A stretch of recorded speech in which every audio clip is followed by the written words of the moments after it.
একজন বিশ্ববিদ্যালয়ের ছাত্রী দরজার সামনে দিয়ে যাওয়ার সময় হঠাৎ ভেতর থেকে এক চীনা ওষুধ কোম্পানির সিইও তাকে টেনে ঘরে নিয়ে গেল। সে ভুল করে মেয়েটিকে নিজের ওষুধের সমাধান ভেবে বসেছিল।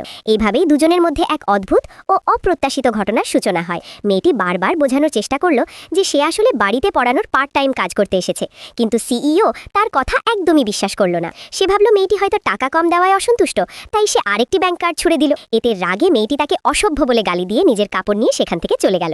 1 মাস পর মেয়েটি জানতে পারল যে সে গর্ভবতী। অন্যদিকে বাড়ির কাজের মহিলা পরিষ্কার করার সময় মেয়েটির ফেলে যাওয়া বিশ্ববিদ্যালয়ের ব্যাজ খুঁজে পেল। তখনই সিইও বুঝতে পারল যে সে মেয়েটিকে ভুল বুঝেছিল, তাই সে সঙ্গে সঙ্গে সহকারীকে গাড়ি প্রস্তুত করতে বলল।